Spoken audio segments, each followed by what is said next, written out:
Sri Sai Satcharitra, The Wonderful Life and Teachings of Sri Sai Baba, Chapter 20. Das Ganu's Problem Solved by Kaka's Maid Servant.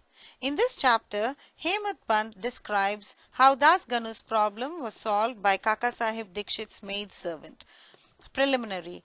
God was originally formless. He assumed a form for the sake of bhaktas.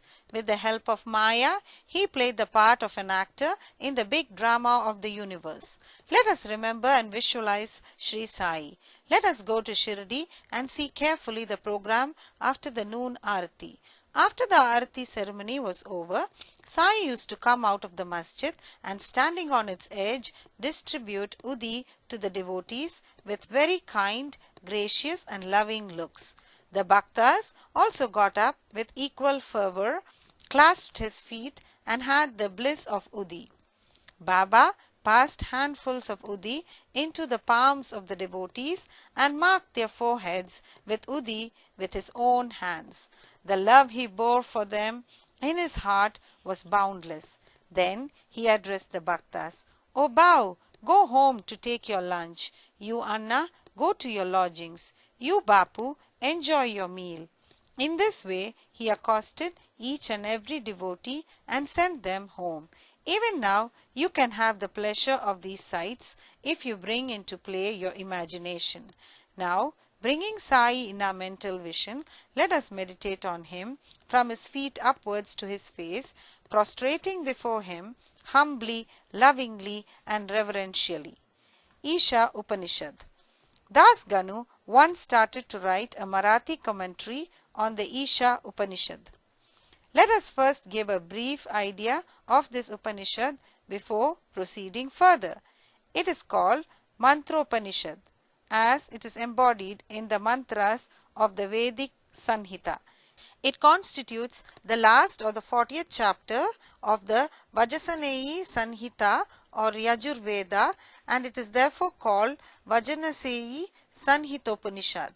Being embodied in Vedic Sanhitas, this is regarded as superior to all other Upanishads which are in the Brahmanyaks and the Aranyakas or explanatory treatises on mantras and rituals. Not only this, other Upanishads are considered to be commentaries on the truths mentioned briefly in the Isha Upanishad. For instance, the biggest of the Upanishads, namely the Brihadaranyaka Upanishad, is considered by Pandit Satavalekar to be a running commentary on the Isha Upanishad. Professor R.D. Ranade says, "The Isha Upanishad is quite a small Upanishad and yet it contains many hints which show an extraordinarily piercing insight. Within the short compass of 18 verses, it gives a valuable mystical description of the Atma, a description of the ideal sage who stands unruffled in the midst of temptations and sorrows, an adumbration of the doctrine or Karma Yoga as later formulated. The most valuable idea that lies at the root of the Upanishad is that of a logical synthesis between the two opposites of knowledge and works, which are both required according to the Upanishad to be annulled in a higher synthesis." Page 24 of the Constructive Survey of the Upanishadic Philosophy. In another place he says that the poetry of the Isha Upanishad is a co-mixture of moral, mystical and metaphysical knowledge. Ibid, page 41. From the brief description given above about this Upanishad, one can see how difficult it is to translate this Upanishad in a vernacular language and bring out its exact meaning. Das Ganu translated it in Marathi OV meter, verse by verse, but as he did not comprehend the gist or essence of the Upanishad, he was not satisfied with his performance. On being dissatisfied, he consulted some learned men regarding his doubts and difficulties and discussed it with them at great length. They did not solve them, nor did they give him any rational and satisfactory explanation. So, Das Ganu was a little restless over this matter. Sadguru only competent and qualified to explain. As we have seen, this Upanishad is the quintessence of the Vedas. It is the science of self-realization. It is the Sith or weapon which can rend asunder the bondage of life and death and make us free. Therefore, he thought that he who has himself attained self-realization can only give him the true or correct interpretation of the Upanishad. When nobody could satisfy Das Ganu, he resolved to consult Sai Baba about this. When he got an opportunity to go to Shirdi, he saw Sai Baba, prostrated himself before him, and mentioned his difficulties about the Isha Upanishad and requested him to give the correct solution. Sai Baba blessed him and said, "You need not be anxious. There is no difficulty about the matter.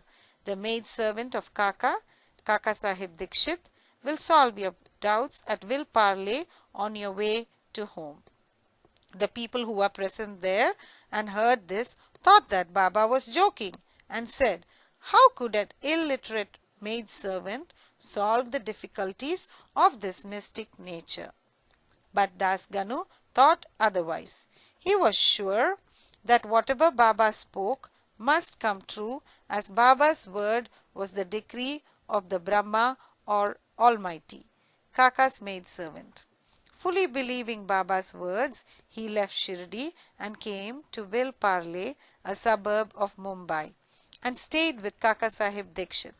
There, the next day, when Das Ganu was enjoying his morning nap, some say when he was engaged in worship, he heard a poor girl singing a beautiful song in clear and melodious tone. The theme of the song was a crimson-colored sari. How nice it was! How fine was its embroidery! How beautiful were its borders, etc. He liked the song so much that he came out and saw that it was being sung by a young girl, the sister of Namya, who was a servant of Kaka Sahib. The girl was cleaning vessels and had only a torn rag on her person. On seeing her impoverished condition and her happy temperament, Das Ganu felt pity for her, and when Rao Bahadur M.V. Pradhan gave him a pair of dhotars the next day, he requested him to give a sari to the poor little girl also. Rao Bahadur bought a good shirdi or small sari and presented it to her. Like a starved person getting delicious dishes to eat, her joy knew no bounds. Next day, she wore the new sari and out of great joy and merriment, whirled and danced around and played fugadi with the other girls. The following day, she kept the new sari in her box at home and came with the old and torn rags, but she looked as merry as she was the previous day. On seeing this, Das Ganu's pity transformed into admiration. He thought that the girl, being poor, had to wear a torn rag. But now she had a new sari which she kept in reserve, and putting on the old rag, strutted herself, showing no trace of sorrow or dejection. Thus he realized that all our feelings of pain and pleasure depend upon the attitude of our mind. On thinking deeply over this incident, he realized that a man ought to enjoy whatever God has bestowed on him in the firm conviction that he besets everything from behind and before and on all sides, and that whatever is bestowed on him by God must be for his good. In this particular case, the impoverished condition of the poor girl, her torn rag and the new sari, the donor, the doni, and the deal were all parts of the Lord and pervaded by him. Here, Das Ganu got a practical demonstration of the lesson of the Upanishad, the lesson of contentment with one's own lot, with the belief that whatever happens is ordained by God and is ultimately good for us. Unique method of teaching. From the above incident, the reader will see that Baba's method was unique and varied. Though Baba never left Shirdi, he sent some to Machindragad, some to Kolhapur or Solhapur for practicing sadhanas. To some he appeared in his usual form, to some he appeared in waking or dream states, day or night, and satisfied their desires. It is impossible to describe all the methods that Baba used in imparting instructions to his bhaktas.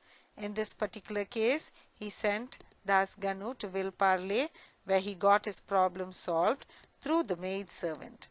To those who say that it was not necessary to send away Das Ganu and that Baba could have personally taught him, we say that Baba followed the right or best course.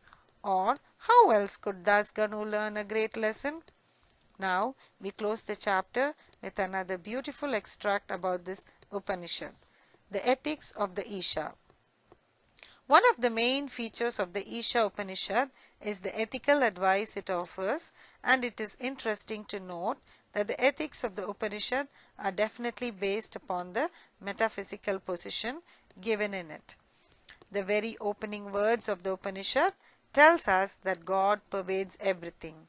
As a corollary from this metaphysical position, the ethical advice it offers is that a man ought to enjoy whatever God bestows on him in the firm belief that as he pervades everything, whatever is bestowed on him by God must be good.